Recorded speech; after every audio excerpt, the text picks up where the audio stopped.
Story number 1.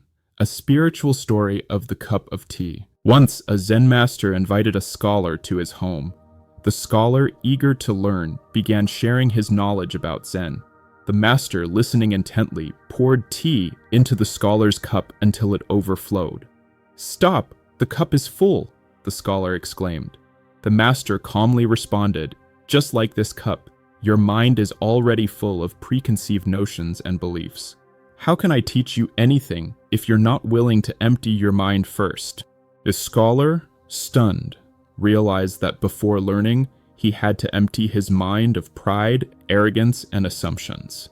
From that day on, he began to practice humility and openness, realizing that true learning begins when you let go of what you already know. The reflection of this story is, to gain true knowledge, one must first let go of what they think they know. Story number 2, a spiritual story of the sound of one hand clapping.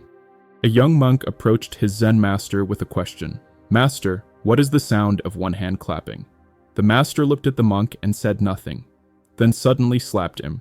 Confused, the monk asked again, "But master, what is the answer?" The master smiled and replied, "The question you ask is not to be answered, but to be experienced." Days passed, and the monk continued to meditate on the question. One evening, while sitting in deep contemplation, the monk finally understood. He realized that true wisdom could not be grasped with logic or intellect. It had to be experienced directly. The moment the monk understood this, the sound of one hand clapping was no longer a question, but a profound realization. The reflection of this story is, true understanding cannot be explained, it must be experienced. Story number 3, a spiritual story of the moon cannot be stolen. Ryokan, a Zen master, lived a simple and peaceful life. One evening, a thief sneaked into his humble home, looking for something to steal. Finding nothing but a few ragged clothes, the thief was frustrated. Ryokan, who had been meditating, looked at him and smiled. "You've come all this way, but there's nothing here of value," he said.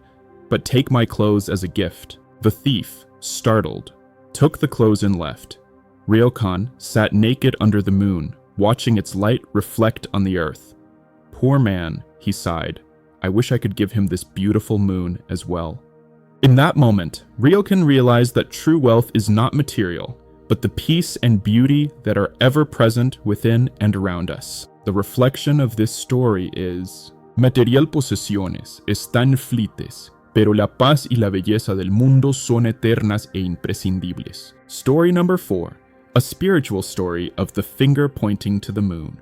A Zen master once said to his students, "My teachings are like a finger pointing to the moon.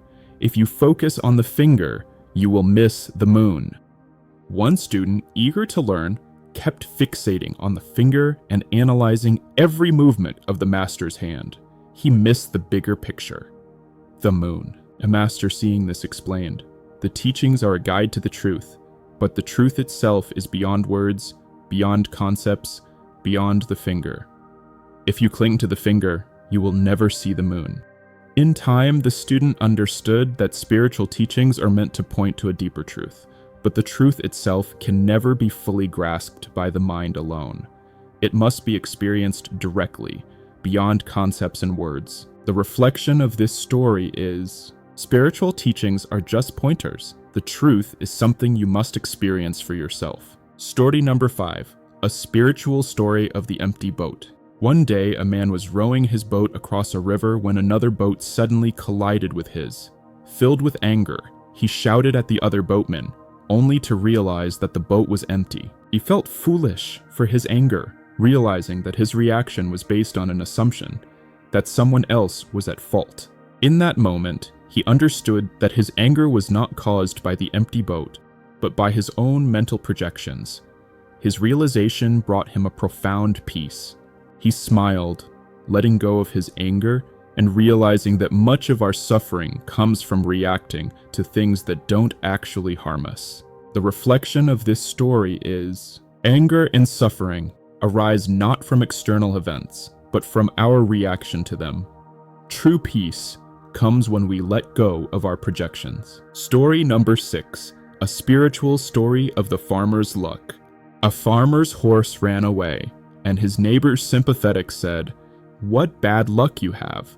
The farmer calmly replied, "Maybe." The next day, the horse returned, bringing with it 3 wild horses. "What good luck," said the neighbors. The farmer, still calm, responded, "Maybe." Later, the farmer's son tried to tame one of the wild horses but fell and broke his leg. The neighbors again commented, "What bad luck." The farmer, with unwavering calmness, said, "Maybe." Soon after, the king's soldiers came to the village, recruiting young men for war. The farmer's son was spared because of his injury. The neighbors, stunned, said, "What good luck." The farmer, as always, simply replied, "Maybe." In life, we can never know the full picture. What seems like a misfortune may turn into a blessing, and what seems like a blessing may hide a challenge.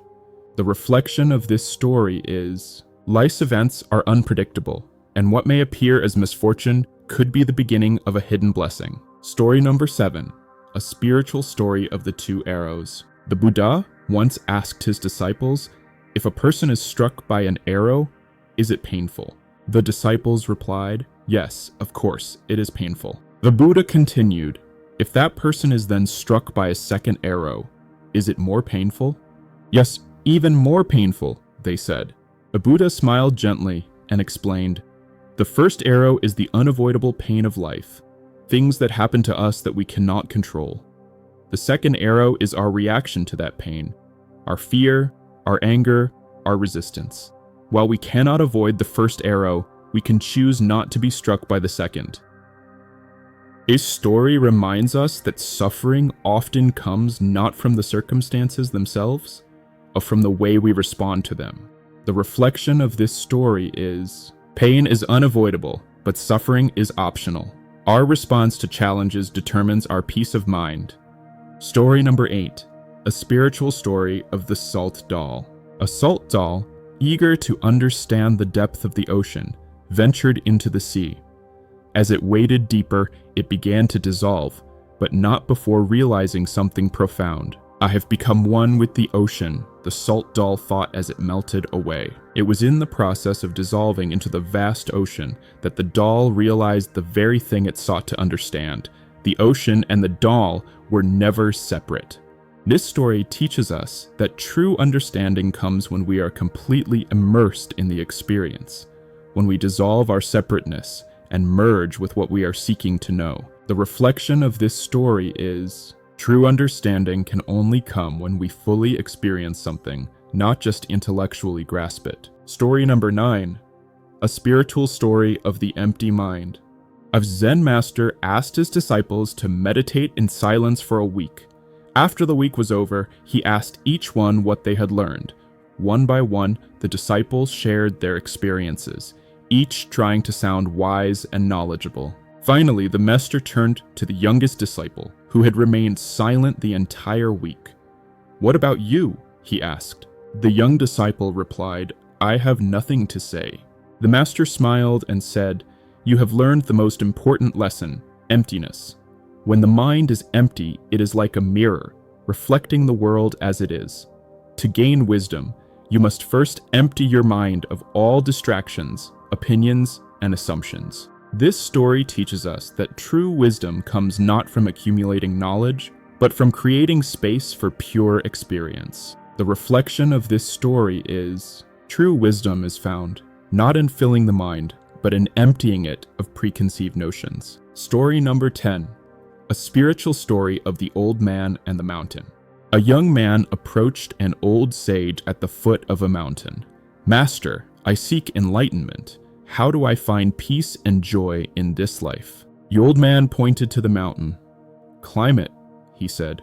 A young man, eager to get answers, began his ascent. The climb was steep and the weather harsh, but he kept going, determined to reach the summit. Finally, after days of struggle, he reached the top, exhausted and frustrated. "Master," he called out, "I climbed the mountain, but I have not found peace. Where is the answer?" The sage, sitting at the top all along, smiled and said, "The answer was not in the mountain, but in your own effort. the struggle you faced, the patience you learned, and the wisdom you gained from persevering.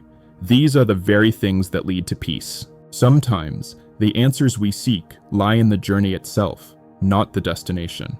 The reflection of this story is, the process of striving and learning is often more important than the goal we seek.